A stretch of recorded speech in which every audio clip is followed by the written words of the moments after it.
अल्हम्दुलिल्लाहि रब्बिल आलमीन वल आक़िबतु लिल मुत्तक़ीन वस्सलातु वस्सलामु अला सय्यिदिल अंबिया वल मुरसलीन अम्मा बअद फ़अऊज़ु बिल्लाहि मिनश शैतानिर रजीम बिस्मिल्लाहिर रहमानिर रहीम अस्सलामु अलैकुम व रहमतुल्लाहि व बरकातुहू।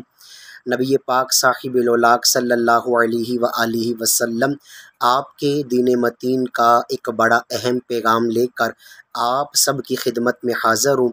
अल्लाह ताला मुझे हक़ कहने और हम सब को सुनकर उस पर अमल करने की तौफ़ीक नसीब फ़रमाए। इंसान की ज़िंदगी का मकसद नबी करीम अलैहिस्सलाम के दीन की इताअत है। ए काश हम सरकार दो आलम सल्लल्लाहु अलैहि वसल्लम के दीन के मुताबिक अपनी ज़िंदगी बसर करने में कामयाब हो सकें। आज चंद एक ऐसी बातें जो नबी पाक इस्लाम के बड़े ही प्यारे खलीफ़ा अव्वल खलीफ़तुल मुस्लिमीन हज़रत सय्यदुना अबू बकर सिद्दीक़ रज़ियल्लाहु ताला अन्हु आपने जो हिकमतों भरी नसीहतें अक़वाल हम जैसे निकम्मे लोगों के लिए, गाफ़ी लोगों के लिए बयान किए, तो चंद एक बातें बड़ी नसीहत वाली मैं आप तक पहुँचाना चाहता हूँ। अल्लाह पाक मुझे हक़ कहने और हम सब को सुनकर अमल करने की तौफ़ीक नसीब फ़रमाए। हिलियतुल औलिया इमाम अबू नईम अस्फ़हानी की लिखी हुई किताब है। उस किताब के अंदर आपने इस बात को लिखा, हज़रत सिद्दीक़ अकबर रज़ियल्लाहु ताला आपके मुबारक कौल को, मुबारक इरशाद को बयान फरमाया।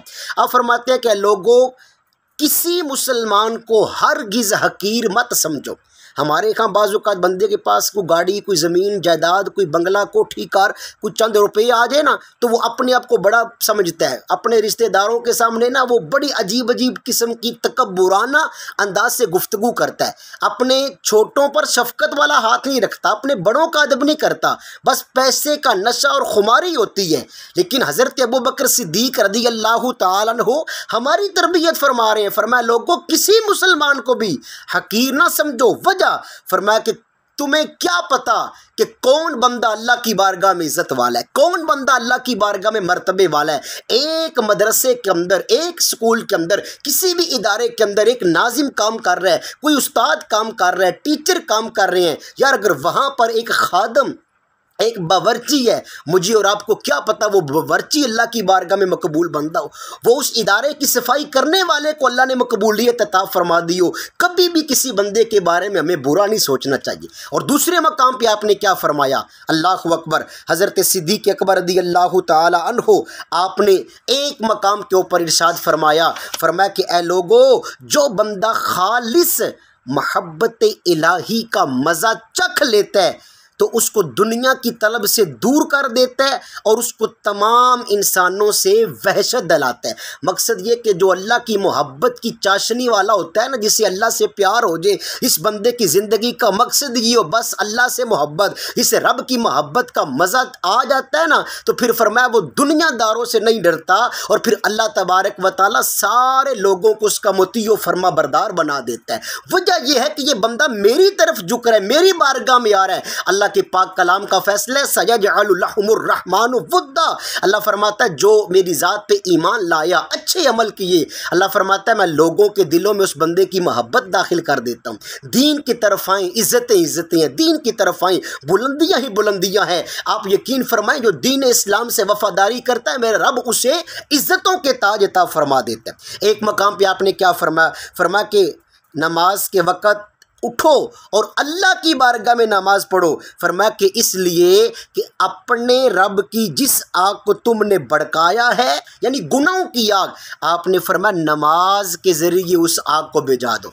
मैं गुनाह करके रब के गज़ब की आग को उबारता हूँ, जहन्नम की अज़ाब को, तो आपने फरमाया नमाज ऐसा अमल है, नमाज तुम दुनिया के अंदर रह के पढ़ोगे ना तो जो आग तुमने जलाई है गुनाहों की, मेरा रब नमाज पढ़ने की बरकत से वो गुनाहों की आग को बुझा देगा, तुम्हारे गुनाहों को मिटा देगा। अब गौर हमने करना है कि हज़रत सिद्दीक़ अकबर रज़ियल्लाहु ताला आपने मुझे और आपको ज़िंदगी गुजारने के यार कैसे कैसे प्यारे इरशादात बयान फरमाए। अल्लाह वालों की ज़िंदगी अगर हम बड़े करीब से देखें, इन लोगों की ज़िंदगियों के अंदर एक चीज़ जो हमारे सामने अज़हर मिनश शम्स, सूरज से भी ज़्यादा ज़ाहिर है, वो ये है कि ये लोग रब ताला से बड़ा प्यार करते थे। नबी पाक इस्लाम से अकीदत और इश्क का अंदाज़ इनका निराला होता था। अल्लाह की औलिया की ज़िंदगियों का मुताला करके ये लोग अपनी ज़िंदगियाँ बेहतर बनाया करते थे। आज मेरी ज़िंदगी कैसी है, आपकी ज़िंदगी कैसी है?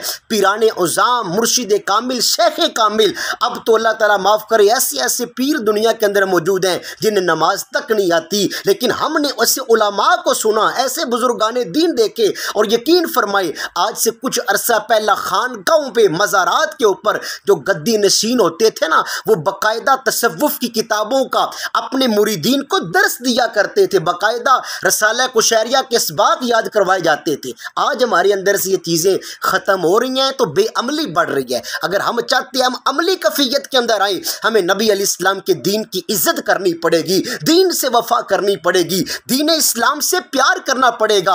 अगर आज रसूलुल्लाह के दीन से वफ़ा होगी, अगर आज आका करीम अलैहिस्सलाम के दीन के झंडे को थामेंगे, रब्बे काबा की कसम, हमें हजूर की मोहब्बत कब्र के अंदर भी तनहा नहीं छोड़ेगी, हमें सरकार का प्यार क़यामत के दिन भी तनहा नहीं छोड़ेगा। जिस बंदे ने दुनिया में रह के सरकार से प्यार किया, मेरे रब ने दुनिया में भी इज़्ज़तें अता फरमाई, आखिरत के दिन भी इज़्ज़तें मिलेगी। अल्लाह हमें तौफीक अमल नसीब फरमाए। आमीन बिजाके नबी।